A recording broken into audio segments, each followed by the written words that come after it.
You guys are lively today. It's nice weather outside. Yeah, feels like spring. Summer, maybe. Okay, what's happening Wednesday? Exam 3. Very good. Anybody watch the U of A game last night? So I got my U of A tie on. Go Cats. Duke versus U of A on Thursday night. You guys should watch. Okay. Questions before we get started on what's happening this week. You have a bonus opportunity that's due tomorrow evening by midnight. Remember that one? I signed it like last week, but wanted you to have plenty of time. I think we have a session tonight, and then with Amara, and then we have a session on Wednesday from 11 to 12. And Science Annex 122. Those are the last 2 available slots. Okay. That's for participation points 3.5. All right. At this point, you guys know the drill on the exam. There shouldn't be any surprises. Very similar format to the past. I've talked with many of you about test taking tips. So let's talk about that for a second. Tip number 1, come to lecture, which I don't really need to tell all of you because you're here. So it's actually the ones that just watch online. The whole point of the recordings is if you miss a class because you're sick, or you have some unexpected travel, or you have some expected travel. I get it. Like weddings, fun stuff happens. Like, I mean, me too, right? So this gives us a little bit of grace where you can go do some stuff and have a life. But the vast majority of this class is right here in these seats, okay? So that's tip number 1. Plus, I write my exam straight from my lecture. So that's why we record.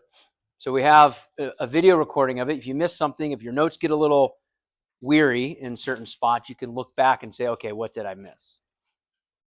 So tip number 2 is maybe rewatch the lectures to check your notes if there's stuff that you're not super comfortable with. Okay.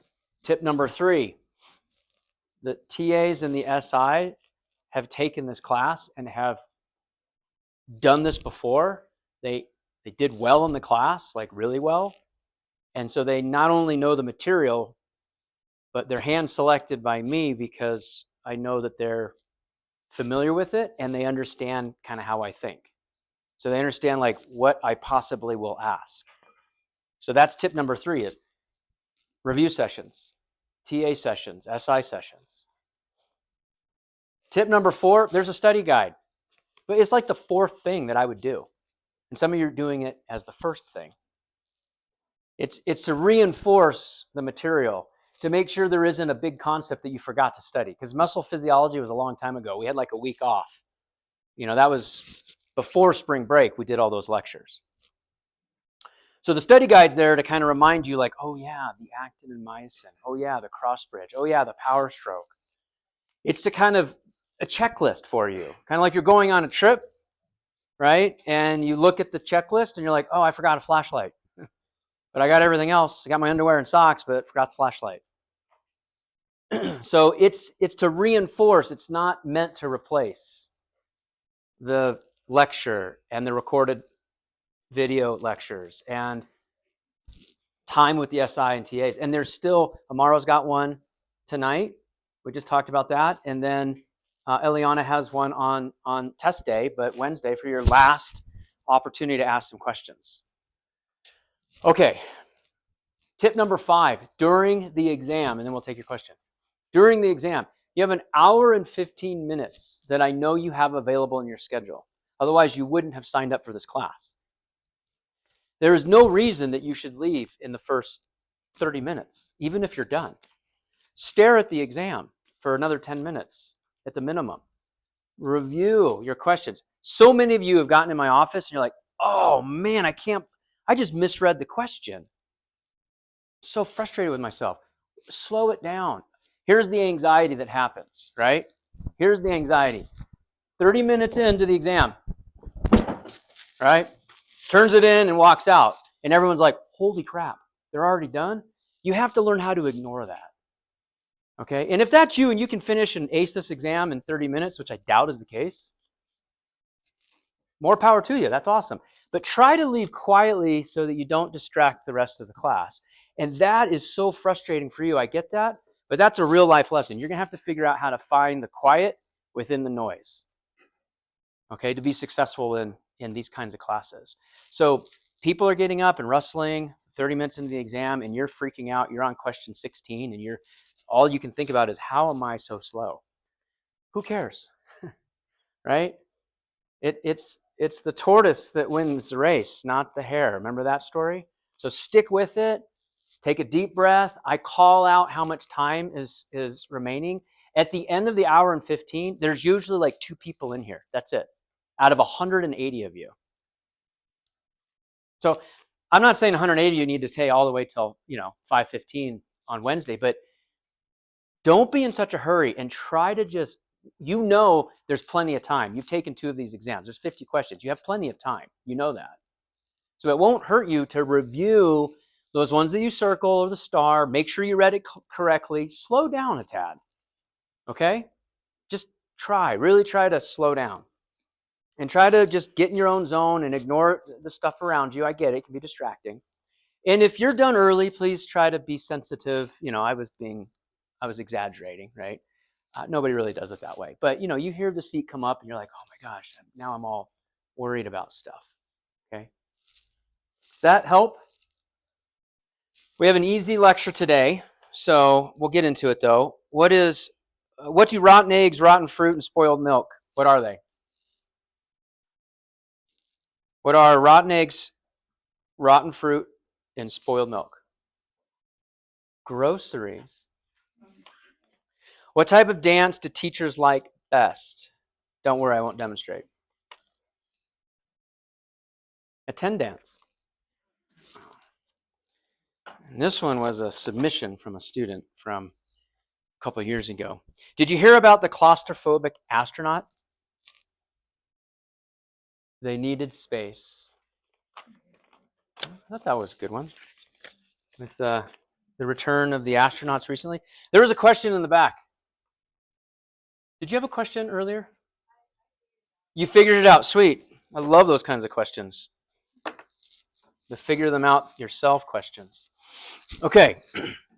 So this material is game on for Wednesday. Okay? But we've talked a lot about much of this.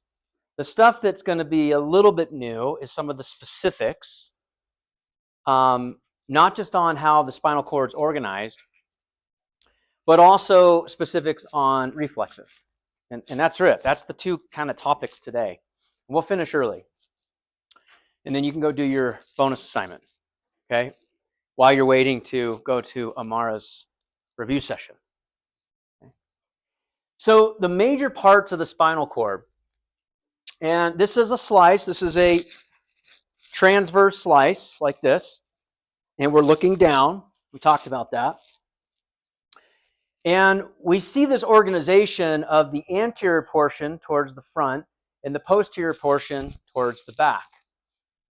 And the piece that I want to sort of point out to you is this is going to be organized much like the brain. And we said what are the 3 axes of the brain? Give them to me. How it's organized. Just rattle them off. Front and back, top to bottom, left to right. Thank you. Okay, so back to front, what information is coming in the posterior or the back portion of the brain? Sensory. Same thing here. Towards the back portion is predominantly ascending tracts. Ascending tracts go up to the brain from the spinal cord because it's sensory information that's taking its route on its way to the brain. The anterior portion are descending tracts in green. That's motor output. So anterior descending tracts, motor output. Similar architecture organization as the brain. Is it perfect? back to front? No, but you can see predominantly the ascending tracts in red sort of, are positioned towards the posterior aspect. Now, these ones obviously are towards the front, but the majority of the real estate is isolated towards the back. And of course, these are red, and this is red, and this is red. Do you see this? This left side is just highlighting the green, but do you see where this green descending track is? It sits right here. That we just didn't color it in so that you could kind of decipher between ascending and descending tracks. Are you with me? So all of these green ones are positioned in the open space over here. All of these red ones are positioned in the open space on this left slice. Okay, so that's one of the first things that we need to really understand is descending and ascending tracks. And so the gray matter, we've got the dorsal horn, the ventral horn. So this is gray matter. Dorsal, right, towards the back, ventral towards the front. So these are horns, and that's what these are referring to. I think it looks more like a butterfly. Okay, so the posterior horns, or the posterior aspects of the wing of the butterfly, are gray, and so are the ventral horns. There's a lateral horn that really only exists. It's not shown on the slice. The lateral horn only is visible from the thoracic second vertebrae to lumbar 2. White matter are these ascending and descending tracks. Now that should make sense because the white matter, what's some features of white matter neuronal tissue that you know, that you understand? What makes it unique? It's myelinated. That's why we call it white matter. It has like a glistening white appearance to it under dissection. What does it do to action potentials of the nerve? Speeds them up. And so if you're bringing information from the periphery and you're sending it all the way to the brain, which is way up here, you want to have as fast of a transmission as possible, so you use the white matter. Same thing with the motor descending pathways. These tracks come in white matter. The spinal nerves, we just talked about that. Dorsal is sensory, dorsal or posterior, and ventral is motor. And so all of the dorsal root information that comes in the posterior aspect is all sensory information, and all of the outflow out of the ventral horns are motor output, similar to that axis in the brain. Where have you seen a slide that looks like this in this class? Architecturally. If you couldn't really read the text, what might you confuse this diagram to be? Bone, what else? Muscle tissue. I agree with both of those. This architectural motif is repeated in the body. It shouldn't be a surprise, right? I think I've made this analogy, but like the wheel, like the automobile has evolved significantly, right? Our most recent evolution of the automobile is electric vehicles, EVs, right? But what about the wheel? Even on an electric vehicle, it's still round. Round works. It rolls really well. Okay? This packaging works really well. So that motif is conserved or utilized again. That blueprint, that design worked well. So why not use that design again? Just like when we design automobiles. Oh, we might have some automobiles or some vehicles that have 2 wheels or 3 wheels or 4 wheels or 6 or 18. But the wheels are all round. So same thing in biology. We see something like this, and at the very basic level down here, we can appreciate unmyelinated in yellow, and then the myelinated has this little green casing around it. And that little green casing is that glimmery fat protein layer of the plasma membrane that wraps around the neuron. And if we put some unmyelinated and myelinated fibers together and we wrap a covering, we call this a perineurium. Peri meaning perimeter. And then if we have a few of these bundles, right? A few of these bundles, we wrap that with an epineurium. And around the individual nerve, I forgot this one, is the endo, meaning inside. Endoneurium is wrapping around the actual myelinated fiber and unmyelinated fiber, the endoneurium. So endoneurium around the individual nerve fiber or nerve cell. Fiber, just like we saw in skeletal muscle fibers, nerve fibers, those are cells. And so the endoneurium that wraps around the individual muscle fiber, you put all these together, perineurium, and then epi, meaning on top. Each one of these bundles, which we call a fascicle, wrapped together around with many fascicles, is this epineurium. And of course, you can see a blood supply within the track, the axon track, because it has a diffusion distance of what in tissue? Oxygen. How far is the diffusion distance of tissue and oxygen? Of oxygen in tissue, excuse me.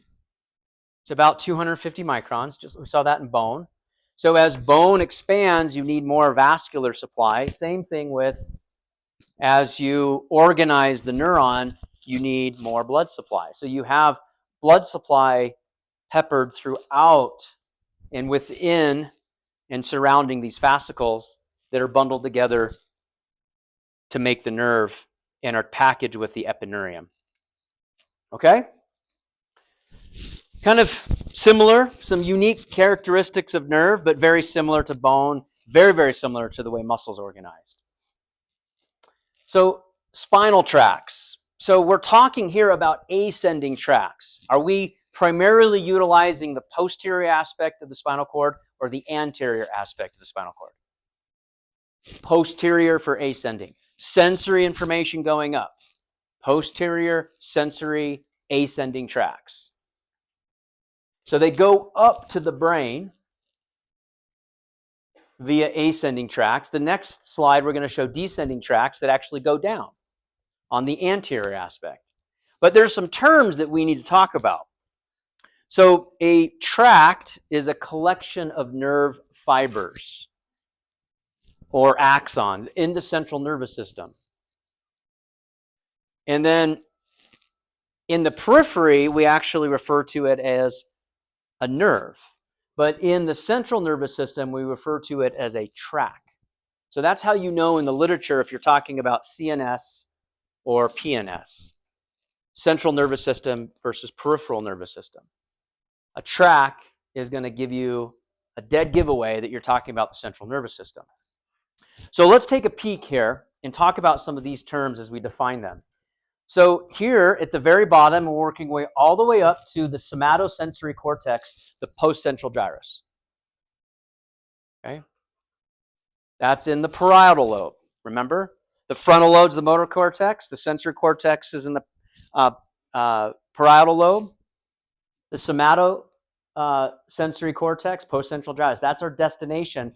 Here we've got receptors for body movement, limb positions, fine touch discrimination, and pressure. It comes in from the patient's right side, goes to the back aspect of the posterior or the dorsal root horn, comes up the ascending tract. This is a first order neuron, hits the medulla in the brainstem, and you can see that in the level of the medulla, it actually crosses over to the other side. This word is decussation. And we talked about that already. So at the medulla oblongata is where the signal from the first order neuron below crosses over to the other side. And then the second order neuron takes it up. This is in the midbrain. Takes it up further into the thalamus. The third order neuron takes it to the somatosensory cortex. So sensory information from the right side of the body, like your big toe wiggling in your shoe, and you realize, oh, I have a hole in that sock, right? I actually don't, but the other pair I did, so I had to throw them out. These ones I put on. I got my sushi socks on. Nice and clean. No holes. But let's pretend there was a hole, like the previous pair I put on this morning. Okay? You wiggle it, you feel it, it decussates in the medulla, and it goes over to the left side of the brain. So that's decussation. The term hemidecussation means half. half of the information will cross over, the other half will go to the same side. That happens in vision. We'll see that when we get to the special senses in the last unit of the semester. So hemi means half of it crosses over to the other side of the brain, half stays on the same side. We have terms for that. Contralateral is it comes up, let me use this in a sentence, the sensory information comes up through the dorsal root horn on the right side. Ascending tracts, first order neurons, innervate into the medulla. It decussates, the information decussates to the contralateral side, contra meaning the other side. And then it continues its way up the second order neuron from the thalamus to the somatosensory cortex. So contralateral side is the opposite side. Ipsilateral means same side. So like when you have signals that hemidecussate, like in vision, some information goes to the contralateral side, the other side, half of the information goes to the same side that it came in, or the same eye. So your right eye will take information in. Half the signal goes to the left side of the brain, half of the signal stays on the right side. Contralateral, ipsilateral. Okay? Just definitions. Okay, let's look at descending tracts. And the descending tracts, very, very similar, conveniently colored in green. We're going to start at the top and we're going to end here at the bottom to the muscles. Do you see where we're going? To the muscles, and we're coming out the anterior side. So we've got the motor cortex, which is the precentral gyrus, which is in what cerebral cortex? Where is that located? Frontal lobe. I heard it from one of you at least. Well done. Frontal lobe. So from the motor cortex and the precentral gyrus, the signal comes down. You can see that there's a right signal and there's a left signal. Right half, left half of the brain. These signals go through the midbrain, they hit the medulla, and they cross over, they decussate. So the signal from the left goes to the right side, the signal from the right goes to the left side.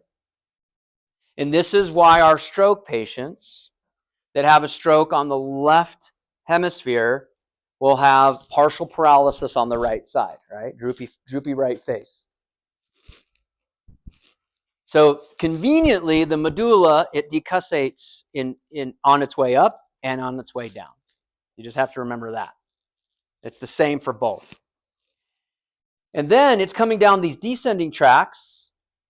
These descending tracts are going to be more primarily located towards the anterior portion, and they're coming out the ventral root horns to the working muscle.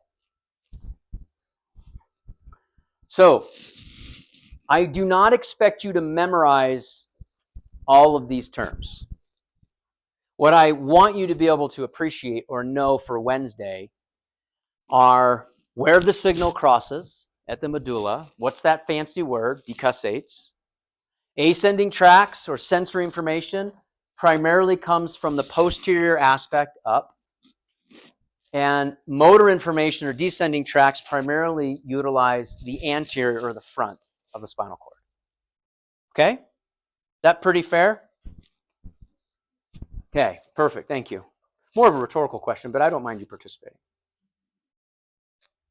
Okay, let's talk about plexi.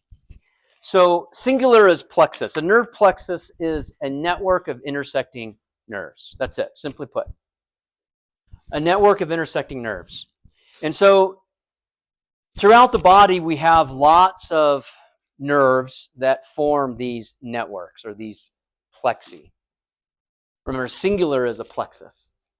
We have a cervical plexus in the neck. We have brachial plexus, like at the level of the upper limbs. We have a network, but it's technically not considered a plexus in the thoracic region because it doesn't truly form. There are 12 spinal nerves in the thoracic spine, and so they correspond to each one of the vertebrae. So there's not really an extending network. It's just 12 for 12. Whereas in the cervical, while there's 7 cervical vertebrae, you actually have more nerves in the neck region than just 7. Okay. Same is true in the sacral and the coccygeal. So these are where the plexi sit. So here is an example at the level of C5 to T1, and you can see we don't have a C8 vertebrae, but we have a C8 nerve, right? Because it's part of a plexus.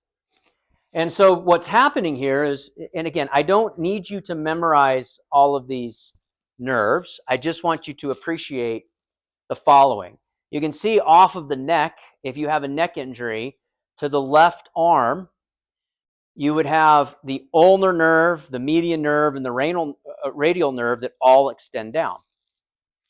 Now, here's the ulnar nerve, here's the median nerve, here's the radial nerve. Now, if you have damage, say, as high as C5, right, you're going to lose all feeling all the way down the left arm. Depending upon how inferior you go, you may get partial paralysis of the more superior nerves or full paralysis of the more inferior nerves. Does that make sense? Because of these acting or intersecting nerve plexi.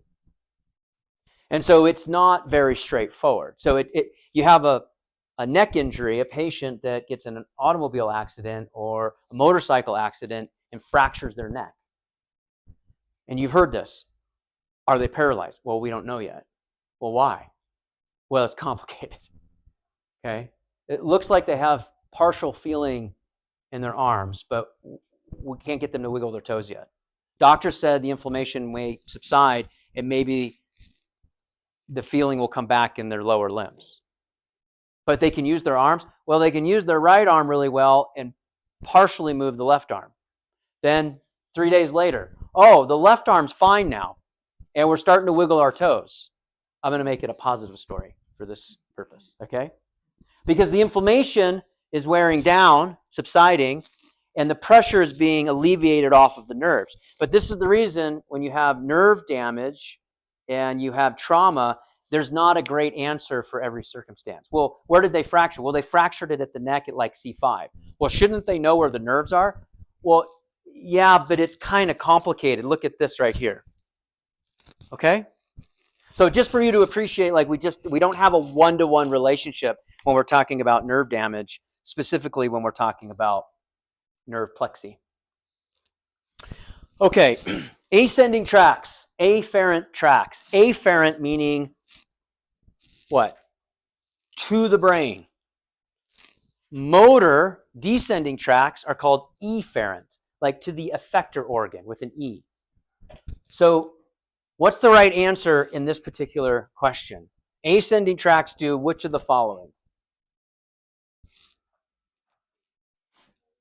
A, sensory information to the brain. I completely agree with you. If that was a descending tract, an efferent tract, what does it do? D, carry motor information from the brain to the periphery. Okay, well done. All right, how about we transition to the last topic for today, which is reflexes. And I want to pose this question straight away before we even lecture about what's happening, because I think you have enough information to answer this question. So don't shout out the question or the answer yet. Just let's take time to digest it. The left postcentral gyrus receives information about the texture of a fabric, okay, that you're touching with your hand. Along which spinal nerve did this signal enter the spinal cord on its way to the brain? So what are the most important buzzwords here? Let's start there. I'm going to dissect the question for you in case you see this on Wednesday. Left is important, I would agree. Postcentral gyrus is relevant, right? Because it's telling you where the information is going. But what does that really just say? It's going to where in the brain? Huh? It's afferent, I would agree. It's going to the somatosensory cortex for sensory information, right? Okay, so left, postcentral gyrus. Texture, receives, okay. Oh, I was going to say Touching, okay, yep. Okay, so let's start with left. If it's going from the left, or it's like the left postcentral gyrus, right, is getting the information, where did it come from? Which way? Which side? The right side. Why does it come from the right if it ends at the left? Because of the medulla. Because it decussates at the medulla. The information crosses over. Very, very good. So we know that if it's the left postcentral gyrus, it's coming from the right. So which two letters can you eliminate immediately? You can eliminate C and D, right? Are correct? Now you have to choose between A, B, and E, but this is a distractor. You have plenty of information given. So now you're just trying to decipher between A and B. Who wants to go here and tell us why?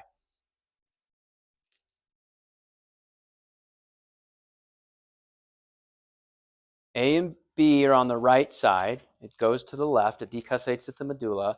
So where did it come from, A or B, and why? Did I really stump you, or are you just shy? It is A. Why? Posterior horn Because the posterior horn is is ascending, carrying sensory information. We know this is sensory because of the words like what? Touch and texture. They're feeling information, and we know that it's going terminating on the postcentral gyrus, which is a sensory target. Okay? Complicated question, am I right? But does it make sense? If I flip the question to the right postcentral gyrus, could you answer it? If I flip the question, instead of an ascending afferent track, it's a descending efferent motor track, could you answer the question? Right, those could be some variations that show up on Wednesday. Okay, parts of a reflex. So what are the three axes again in the central nervous system? Front to back, right to left, top to bottom. Okay. What's true about higher order processes like intelligence, personality, decision making? Is that higher up in the central nervous system or lower down, like in the brainstem? Higher up, like the frontal cerebral cortex. If you think of the brainstem being autonomic functions like respirations and heart rate, the spinal cord is just an extension of the brainstem.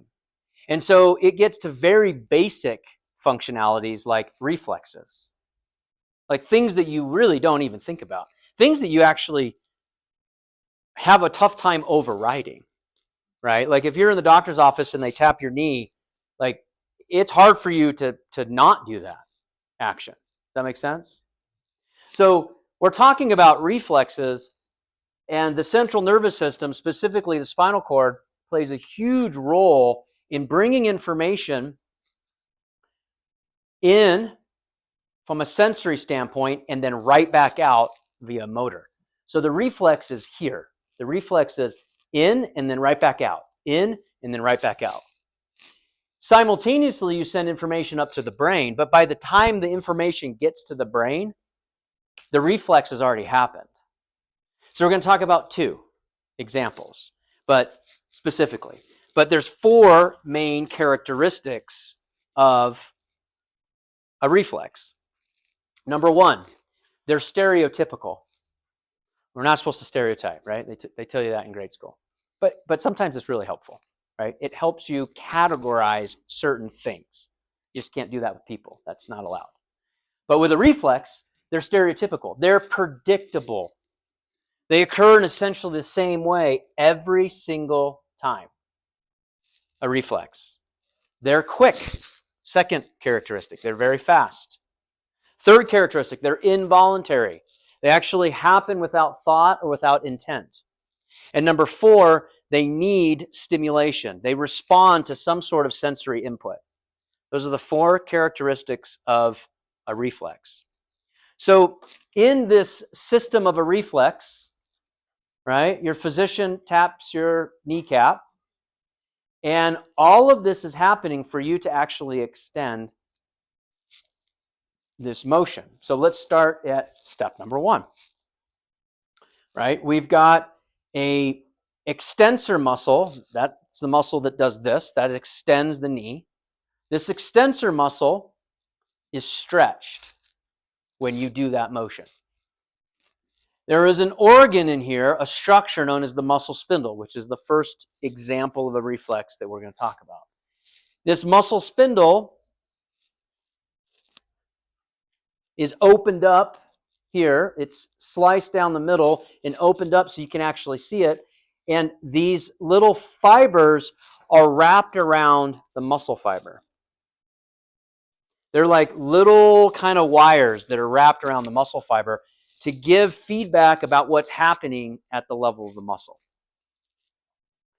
When this muscle spindle is stimulated because this extensor muscle stretches, it sends a signal via the primary afferent neuron, afferent meaning towards the brain via sensory. It goes in the posterior dorsal root horn.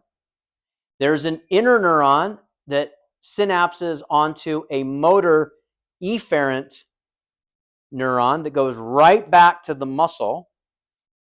And this one, it goes back to the flexor muscle and relaxes the antagonizing muscle. Simultaneously, another signal sends it up to the brain, so you actually know what's going on. And you're like, oh, wow, I just like kicked the doctor, okay? Sorry about that. So these pathways, sensory receptor, that's the muscle spindle. There's an afferent neuron that's going in. There's an inner neuron that's inside of the spinal column. There's an efferent neuron that leaves out the motor anterior portion. There's an effector organ, which is the flexor muscle here. And this is considered a somatic reflex because it's skeletal muscle. If it's a visceral reflex, then it's going to be a smooth or a cardiac muscle. Okay, so that's the parts of a reflex.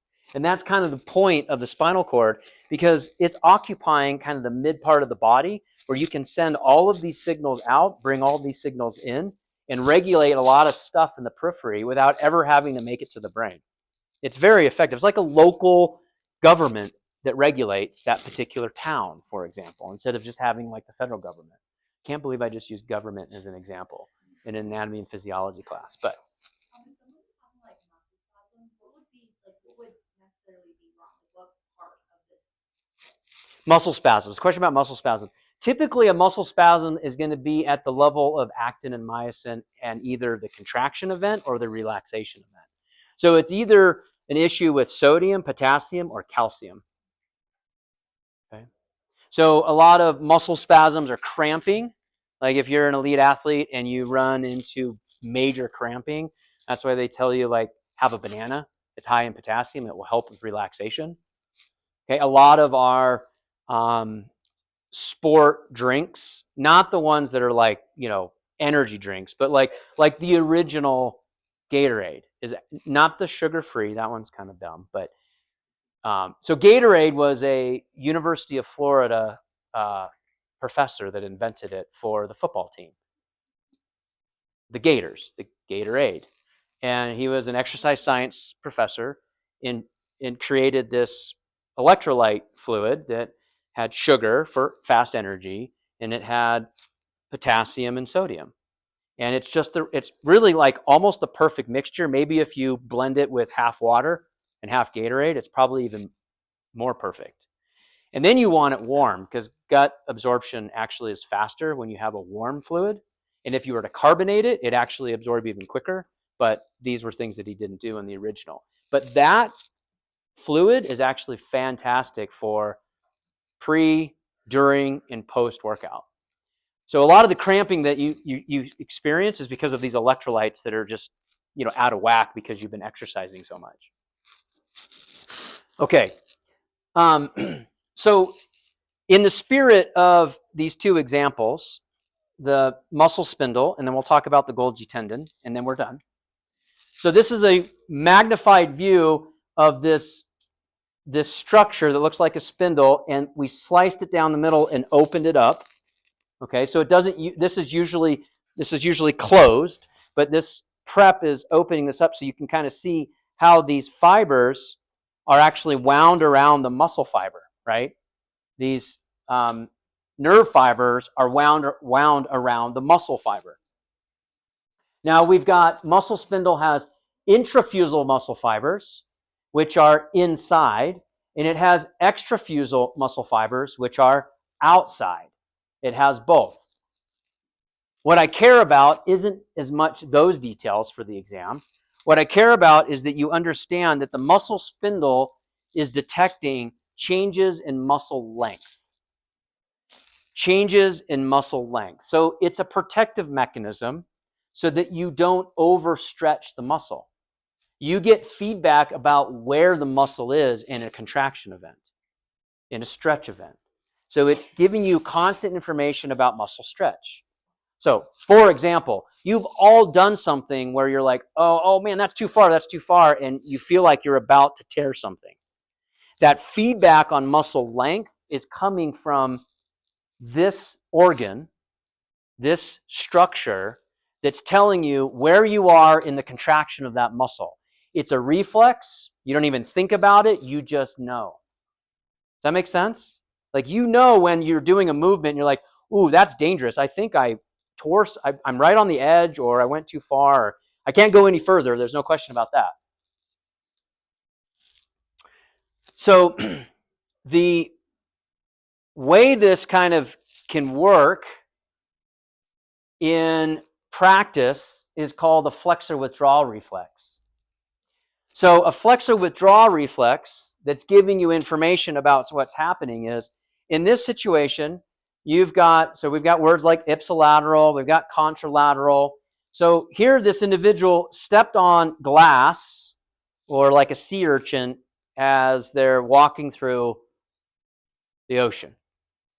And this flexor contracts while this contralateral leg extends, right? So you have ipsilateral flexural contraction, so you lift this leg, but you don't lift both legs or you'll fall over. So you lift this leg and you extend the one that's down. So this is actually kind of a complicated reflex that you just do this and you don't even think about it. So all of us could stand up on one leg for the most part, right? And that reflex, which also happens to be impaired when you're inebriated, which is why it's part of a field sobriety test. Officers will ask you to lift one leg and stand there for a second, right? Because this reflex can be impacted by, alcohol or narcotics or substances. So what's happening is this signal is coming up. It's going in the back part of the brain. There's an interneuron that sends information down the ipsilateral motor to contract the leg that is attached to the foot that had the injury. There's an interneuron that crosses over, decussates to the contralateral side, and goes to the contralateral leg to cause motor muscle extension. And your position in space is being dictated or giving you information based upon that muscle spindle. Okay, last example for today, and then I'll take any questions and we're done. The Golgi tendon reflex. So two reflexes that I specifically want you to understand: muscle spindle, changes in muscle length, and the Golgi tendon. Now, the Golgi tendon actually responds or gives you information about muscle tension, how much tension is in the muscle. So you've got sensory receptors or proprioceptors in the tendon where we are. So muscle inserts into a bone, and at the location where the muscle attaches to the bone, we have this tendon that is contiguous with the muscle, and you see all of this sensory information that's kind of wrapped around the tendon. This is the Golgi tendon organ, or the GTO, giving you information about tension because excessive tension on the Golgi tendon will inhibit the motor neuron so that you actually don't damage it or hurt it. So we're back to our spinal cord prep. Here's our Golgi tendon organ here. We get tension information from the extensor, the quads. This comes via this blue line into the posterior aspect of the spinal cord because that's sensory information. Remember, one of the main purposes of the spinal cord are these reflexes because it's at the local level. There's the green interneurons. This one on your left is stimulatory, positive, and goes out the efferent anterior aspect via the purple. And it's heading towards the hamstrings to flex. This one to your right, this green one, is negative. It's inhibitory. It's going out the anterior root horn. And its red track is going to the quadriceps, causing inhibition. So you contract the flexors and you inhibit the extensors if you've gone too far on the Golgi tendon. Does that make sense? Because the Golgi tendon's detecting too much tension here on the quadriceps. So the outflow in red is to inhibit the quadriceps, and the outflow in purple is to stimulate the hamstrings. A protective mechanism. So the Golgi tendon responds to muscle tension, and the muscle spindle is monitoring what? Muscle length. Very good. Questions? We are done with the material. I'm happy to stick around and answer any questions. You can stay. We have this room until 5:15, which is about 30 minutes from now. I intentionally wanted to be light on today because we have an exam on Wednesday. Okay, but this is testable material for Wednesday. Okay? Thank you.